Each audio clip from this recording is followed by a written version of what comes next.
Assalamualaikum warahmatullahi wabarakatuh. Good morning my students. How are you today? I hope all of you are fine so you can follow this class well.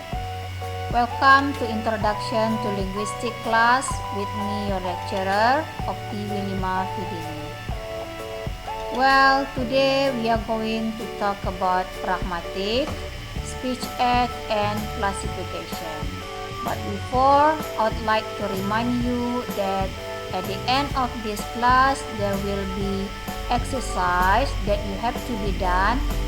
So, in order that you can do the task well, I hope you follow this class well. Well, before, I would like to tell you about sub-CPMK, the purpose or the goals that you have to be achieved after the class. Yaitunya, mampu memahami, menjelaskan, dan mengidentifikasi konsep pragmatik, speech act, and klasifikasi. Well, let's come to the topic. First, what is pragmatic?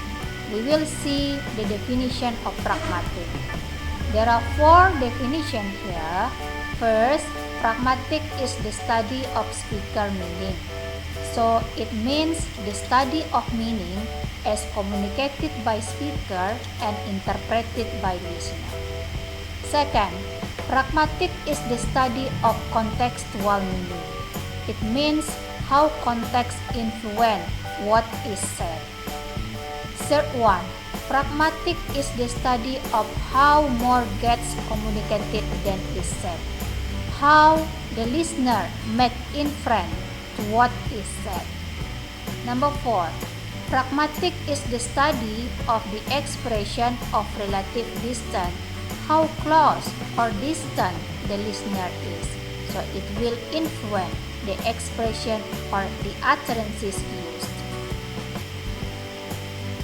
Pragmatic emphasizes that the meaning of language is not fixed within the words themselves, but is shaped by the situation, the speaker's intention, and the listener understanding of those intentions. So situation here and the speaker's intention here and the context itself influence the listener understanding of those intentions. Let's see, for example, pragmatic help us understand why a simple yes can mean I agree, I understand, or even I'm bored. So when we said yes, it can mean I agree, can mean I understand, or can mean I'm bored, depending on the context. It also helps us interpret indirect requests like it's cold in here, which can be request to close the window. So it does not just a statement, but it is a request to close the window. On the other word, we can conclude that pragmatics focus on how context contribute to meaning in language. One of the key aspects in pragmatic is speech act. Speech acts are actions performed via utterances. There are 3 components of speech act: speaker, message, and hearer. So there is speaker, there is message, there is hearer. There is message that is communicated by speaker and interpreted by hearer. There are 3 components of speech act. First, locutionary act, the basic act of utterance, words that are spoken. The words itself or the utterances itself is locutionary act. Second, illocutionary act. We form an utterance with some kind of function in mind. So the utterances spoken by the speaker have a function, and it is illocutionary act. The third one, perlocutionary act. The effect of an utterance is perlocutionary act. For more explanation, let's see the example. Locutionary act, the utterances itself. I'll be there at 8 p.m. What is illocutionary act? The illocutionary act is The speaker is making a promise to arrive at a certain time. So these utterances, "I'll be there at 8 p.m. have functioned as a promise. And the perlocutionary act, the effect, the listener is reassured that the speaker will be present. That is perlocutionary act. So this is the explanation of the three kinds of speech act and the example. We will try to see speech act and classification. There are 5 classification of speech act. First, declaration. Declarations are speech act that change the word via an utterance. The speaker has to have a specific role in a specific context in order to perform a declaration appropriately.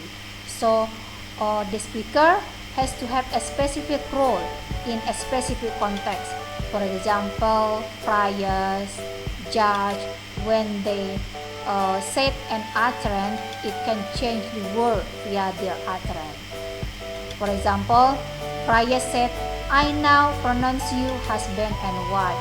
So it can change the word via an utterance. They declare, he or she declare it. So it means declarations. Let's see the second one. Representative. Representative are speech acts that state what the speaker believes to be the case or not. For example, statement of fact, assertion, conclusion, description, etc. When we say the earth is flat, so this is the statement, that's statement of fact. And Chomsky didn't write about peanuts.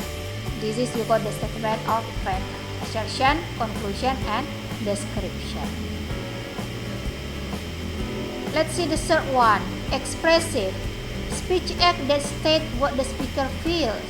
For example, they express psychological states and can be statement of pleasure, pain, like, dislike, joy, or sorrow.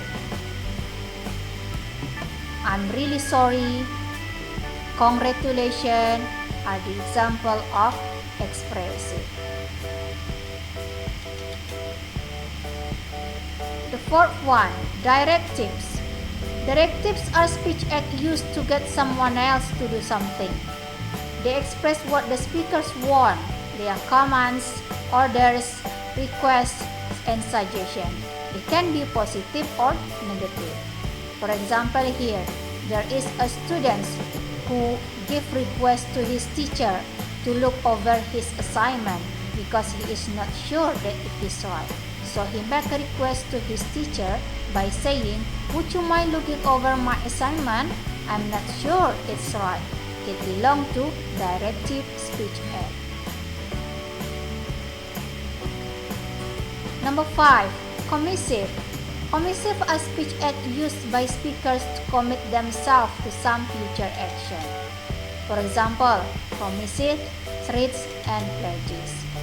And the utterances is, "I'll be back, I will help you with your homework." This belongs to commissive. That's all about my explanation about speech act and classification, because this belong to one of the material in Introduction to Linguistics class. And now let's come to exercise. As I have said before that there will be exercise at the end of this class, so you have to do this exercise well. And there are 2 questions here. First, you identify illocutionary act. You analyze the utterances and identify the type of speech act they represent. There are 5 utterances here.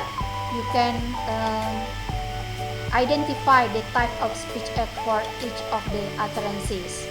"I promise to be there on time. It's cold in here. Can you please pass the salt? I declare this meeting adjourned and you are fired." The second was you analyze the speech act in context.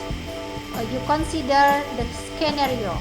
A friend says to you, "The movie starts at 8 p.m.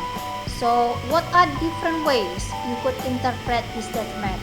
and what speech act are involved. So you try to analyze the scenario for the second question.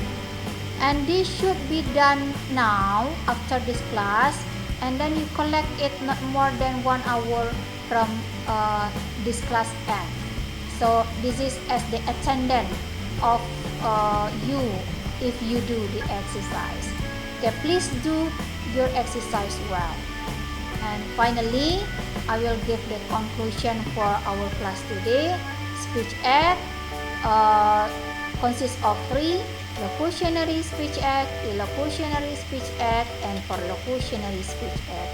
For illocutionary speech act, there are divided into 5: directive, commissive, representative, declarative, and expressive. For the example of each of illocutionary speech act, I have explained before. You can see it again and try to understand it again. Thank you very much for our class today. I hope you understand what I have explained to you. Let me close the class today by saying hamdalah. Wassalamualaikum warahmatullahi wabarakatuh.